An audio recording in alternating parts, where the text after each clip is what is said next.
Bismillahirrahmanirrahim. Assalamualaikum warahmatullahi wabarakatuh. Innal hamdalillah nahmaduhu wa nasta'inu wa nastaghfiruh wa na'udzu billahi min shururi anfusina wa min sayyiati a'malina. May yahdihillahu fala mudilla lahu wa may yudlil fala hadiya lahu. Asyhadu an la ilaha illallah wahdahu la syarika lahu wa asyhadu anna Muhammadan abduhu wa rasuluh. Alhamdulillahirabbil alamin. Untuk kesempatan kali ini yaitu pertemuan ketiga, kita akan melanjutkan dari pertemuan kedua kemarin karena materinya belum selesai terkait dengan sarana budidaya ikan konsumsi. Kemarin di sarana budidaya ikan konsumsi atau pertemuannya kedua sebelumnya, kita membahas mengenai bahan-bahan yang digunakan untuk budidaya ikan konsumsi seperti pakan, kemudian bibit, kemudian obat-obatan dan vitamin dan juga yang lainnya. Dan sekarang kita lanjutkan ke bagian peralatan budidaya ikan konsumsi. Dalam peralatan budidaya kita cuman dua yang dibahas, yaitu wadah budidaya dan juga peralatan penunjang. Jadi cuma ada dua saja. Yang pertama dari wadah budidaya. Untuk wadah budidaya itu ada beberapa jenis wadah budidaya. Ini yang pertama adalah kolam. Apa yang dimaksud dengan kolam? Kolam adalah lahan yang dibuat untuk menampung air dalam jumlah tertentu sehingga dapat digunakan untuk pemeliharaan atau pembesaran ikan dan atau hewan lainnya. Ini adalah pengertian secara umum dari kolam. Akan tetapi sebenarnya untuk fungsi kolam tidak hanya digunakan untuk pemeliharaan saja. Jadi ada fungsi kolam yang lain, misalkan untuk pemijahan, kemudian untuk pemberokan, dan kemudian ada juga untuk penetasan telur. Nanti kita akan jelaskan di bagian kolam. Kemudian untuk wadah budidaya yang kedua adalah bak. Bak ini yang dimaksud dengan bak adalah wadah budidaya yang dapat digunakan untuk usaha budidaya. Tentunya jadi semua wadah yang dapat digunakan untuk budidaya itu bisa disebut dengan bak. Mungkin untuk kolam itu adalah jenis tersendiri dari bak, tapi di sini wadah itu adalah buatan tersendiri ya, terpisah dari permukaan tanah. Kemudian yang ketiga adalah akuarium. Di sini akuarium dijelaskan sebagai wadah budidaya ikan yang terbuat dari bahan kaca. Jadi bisa kita simpulkan juga bahwa akuarium itu adalah salah satu jenis bak yang bahannya terbuat dari kaca. Dan biasanya untuk akuarium ini itu digunakan untuk pajangan ikan yang akan dijual. Jadi atau untuk display ikan yang akan dijual yang berada di pertokoan, yang dapat kita lihat itu secara estetika itu indah atau menarik untuk kita lihat. Kemudian yang keempat adalah keramba. Apa yang dimaksud dengan keramba? Keramba di sini dijelaskan adalah wadah budidaya yang berada di perairan umum. Jadi wadah untuk budidaya di lautan bebas, kemudian di danau ataupun di sungai atau di rawa itu menggunakan keramba. Jadi ketika kita berada di alam, kita dekat dengan sungai, kita bisa menggunakan keramba untuk budidaya di situ. Jadi kita tidak perlu untuk membangun kolam ataupun kita tidak perlu untuk membeli bak atau akuarium. Kita cukup untuk membangun keramba dan ditempatkan di sungai daerah kita atau di pinggiran danau. Jadi untuk ini adalah berada di perairan umum untuk keramba ini. Ya, kita bahas satu persatu ya, mulai dari kolam terlebih dahulu. Untuk kolam itu ada dua pembagian atau dua pengelompokan. Yang pertama berdasarkan sistem budidaya ikan. Kemudian yang kedua adalah berdasarkan proses budidaya dan fungsinya. Untuk jenis kolam itu sendiri, kita mulai dari awal, dari yang pertama dulu. Untuk berdasarkan sistem budidaya ikan itu terbagi menjadi 3 jenis kolam, yaitu kolam tradisional atau ekstensif, kemudian kolam semi intensif, dan kolam intensif. Ini sebenarnya lebih kepada struktur dari kolam itu sendiri untuk pembedaan ini. Jadi untuk kolam tradisional atau ekstensif ini adalah bisa disebut juga dengan kolam tanah, dimana kolam ini dari pematang atau dinding, pematang kolam ataupun dinding kolam dan dasar kolam itu terbuat dari tanah. Itu untuk kolam ekstensif. Jadi keseluruhannya terbuat dari tanah. Secara sederhananya, kita punya pekarangan di belakang halaman di belakang rumah yang tidak terpakai, tidak ada tanaman di situ. Kemudian kita gali tanahnya sesuai dengan kedalaman dan ukuran tertentu. Kemudian kita pertebal ataupun kita kokohkan dindingnya dan dasarnya menggunakan tanah lumpur atau tanah yang kedap air.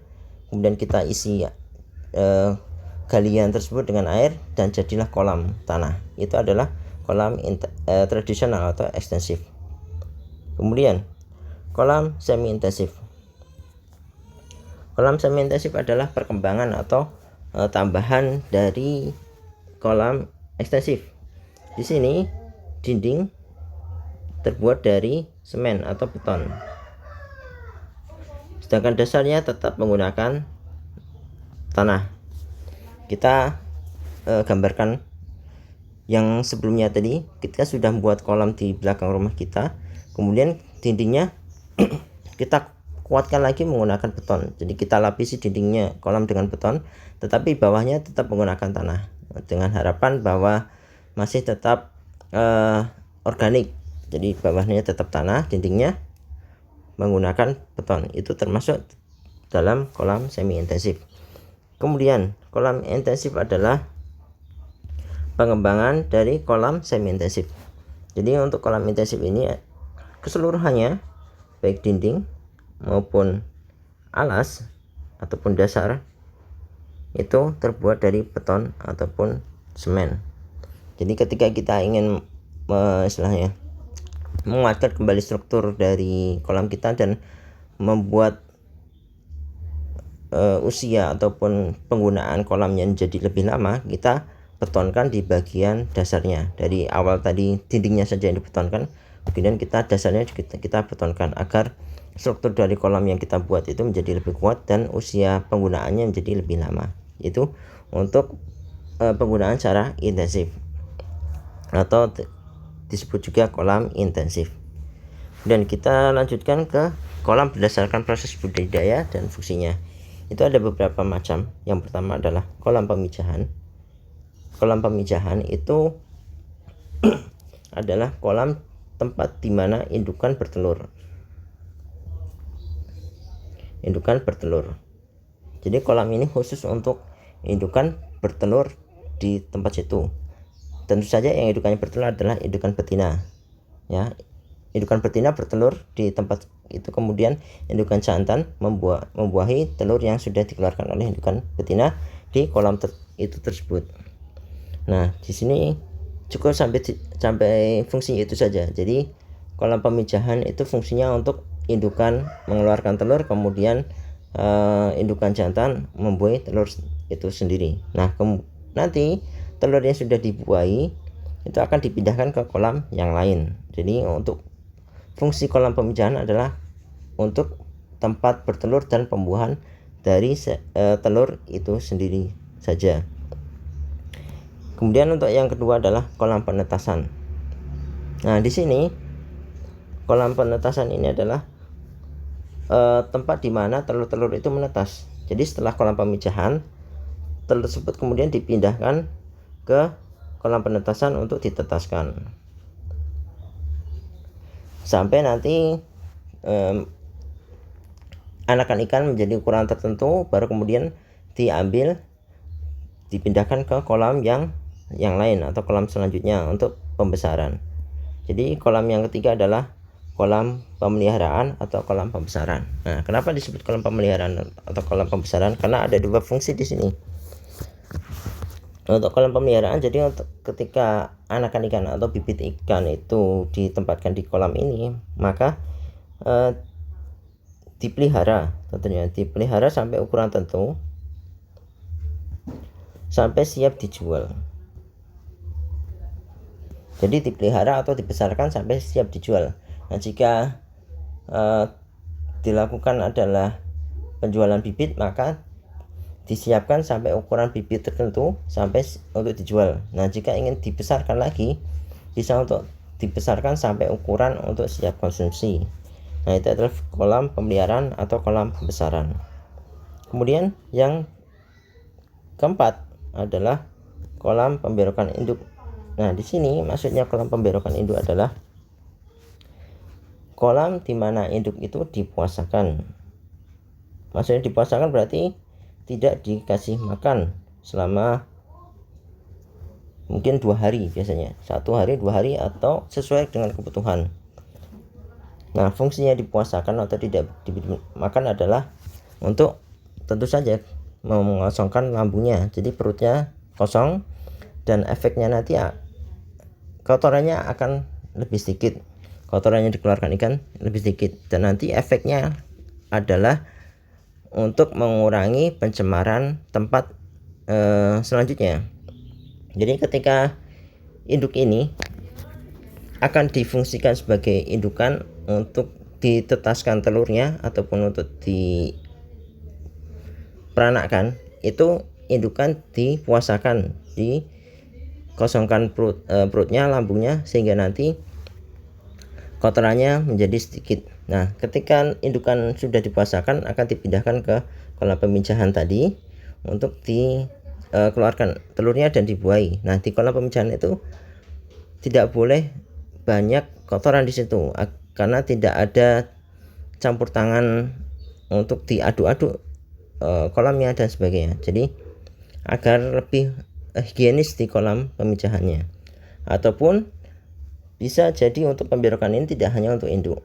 Jadi untuk ikan yang sebelum diangkut ataupun dipindahkan ke daerah yang lain menggunakan transportasi, itu harus dipuasakan dulu agar nantinya ketika ditempatkan di wadah transportasi itu tidak banyak kotoran yang berada di situ dan menjadi racun bagi ikan tersebut, sehingga nanti akan jadi selamat di tempat tujuan. Itu adalah fungsi dari pemberokan. Kita lanjutkan. Ini adalah contoh-contoh gambar dari kolam yang sudah kita jelaskan tadi. Yang pertama adalah kolam ekstensif atau kolam tanah. Jadi keseluruhannya baik dinding maupun alasnya itu terbuat dari tanah. Kemudian kolam semi intensif. Di sini contoh dari kolam semi intensif, yaitu dinding atau pematang dan alasnya berbeda. Dindingnya terbuat dari beton, sedangkan alasnya masih terbuat dari tanah atau tidak diapa-apakan dasar tanahnya. Kemudian kolam intensif. Nah, kolam intensif adalah pengembangan dari sebelumnya, yaitu baik dinding ini ya, beton ya, dindingnya beton, kemudian dasarnya juga beton. Ini untuk kolam intensif ini memang untuk kolam untuk skala besar, jadi keseluruhannya terbuat dari beton untuk memperpanjang masa penggunaan kolam itu sendiri. Dan kita masuk ke bak, yaitu wadah budidaya yang kedua. Bak ini bisa terbuat dari plastik atau terpal, bisa terbuat dari fiber, bisa juga terbuat dari beton. Contoh gambarnya seperti yang diperlihatkan. Ini untuk plastik terpal berbentuk kotak. Ini untuk plastik terpal berbentuk lingkaran, yang mungkin sering dipakai yang lingkaran ini karena mungkin lebih bagus dari sisi desainnya. Kemudian fiber yang berbentuk kotak. Nah, untuk fiber ini harganya lebih mahal daripada terpal, tetapi umur penggunaannya lebih panjang daripada terpal karena lebih kuat dan mudah untuk dipindahkan dan mudah untuk pemeliharanya. Kemudian ini beton, bak beton kotak dan bak beton lingkaran. Jadi ada pertimbangan tersendiri ya untuk memilih bak yang kita pilih untuk budidaya. Jika ingin murah dan gampang untuk pemasangannya, bisa menggunakan plastik atau terpal. Jika ingin lebih awet dan bagus desainnya, bisa menggunakan fiber. dan jika ingin lebih kuat lagi bisa menggunakan beton. Kita lanjut ke contoh akuarium. Di sini akuarium tadi fungsinya untuk sebagai salah satu tempat wadah budidaya ikan, juga sebagai tempat untuk display atau pajangan, karena nilai untuk nilai keindahannya lebih bagus. Jadi ketika ini contoh ketika di pertokoan untuk ikan yang akan dijual jadi lebih menarik daripada cuman menggunakan bak saja. Kemudian keramba yang sebelumnya berada di perairan umum itu ada di sini ada 3 macam jenis keramba, tapi yang umum kita tahu ataupun yang sering digunakan adalah keramba jaring apung dan keramba jaring tancap. Untuk ini ada tambahan yaitu keramba bambu. Kita bahas satu-satu. Untuk keramba jaring apung itu maksudnya adalah keramba yang keseluruhan bagian permukaan yang terlihat di permukaan perairan itu adalah pelampung. Jadi sesuai dengan namanya, keramba jaring apung adalah menggunakan pelampung agar mengapung. Pelampung. Jadi keramba ini menggunakan pelampung seperti terlihat di gambar di paling bawah ini. Ini ada drum, jadi digunakan sebagai pelampung, dan kemudian jaringnya itu berada di bawahnya drum tersebut. Jadi jaringnya diikatkan ke drumnya dan diikatkan ke pelampung. Untuk keramba jaring apung ini khusus di perairan dalam,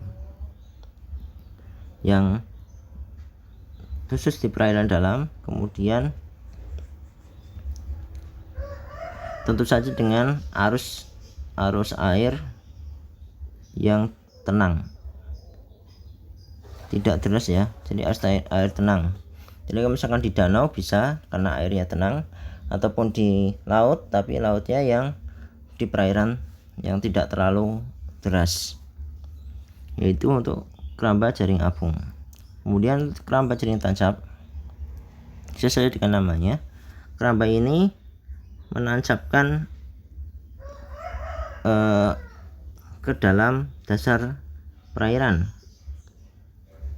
Jadi untuk kerangkanya itu ditancapkan ke dasar perairan untuk menguatkan dan tidak istilahnya hanyut. Kemudian jaringnya diikatkan di kerangka-kerangka yang sudah ditancapkan tersebut, dan ini biasanya berada di perairan dangkal.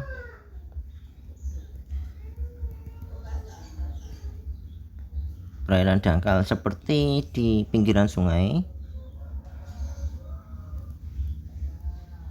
atau pinggir danau atau rawa yang cukup dangkal untuk ditancapkan kerangka tersebut. Kemudian terakhir adalah keramba bambu. Ini adalah keramba yang keseluruhannya terbuat dari bambu. Jadi keseluruhannya terbuat dari bambu. Ini biasanya berada di pinggiran sungai saja ataupun di sungai yang dangkal, karena tidak ditancapkan, cukup ditempatkan saja di situ seperti terlihat di gambar. Kita terakhir yaitu peralatan penunjang. Untuk peralatan penunjang ada di sini kita contohkan ada 4 saja, yaitu ada penggaris, serokan, alat sortir, dan timbangan. Fungsinya masing-masing yaitu penggaris untuk mengetahui ukuran ikan. Kenapa harus kita ukur ikan tersebut?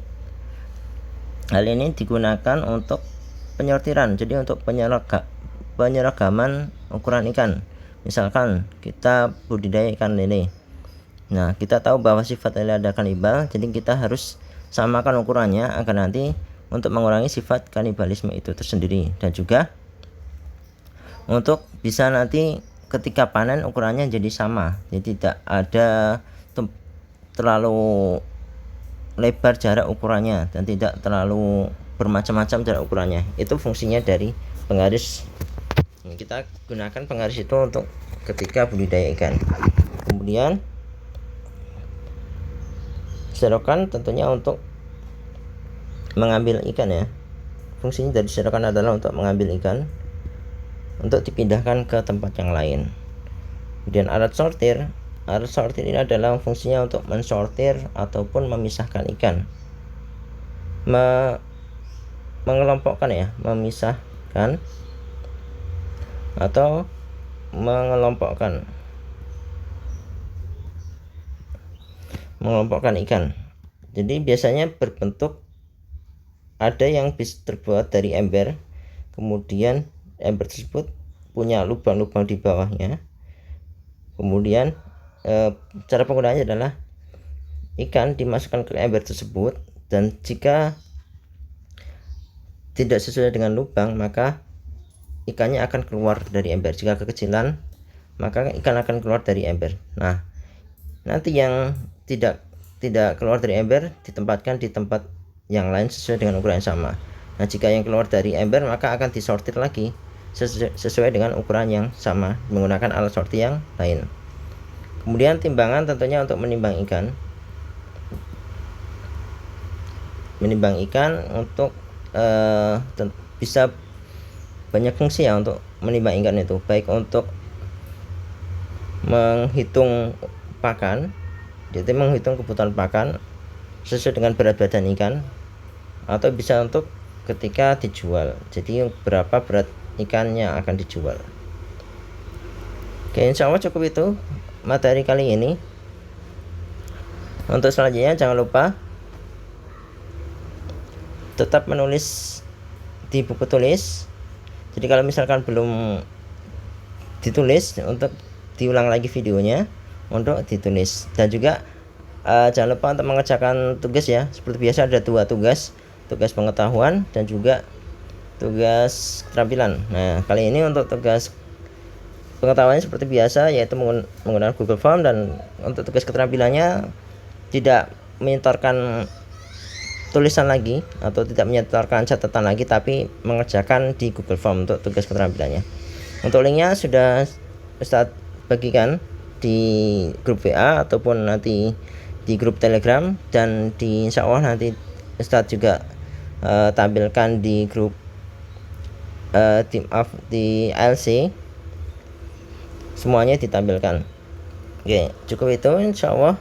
Untuk selanjutnya kita cukupkan, dan kita insya Allah bertemu lagi di pertemuan keempat. Kita cukupkan.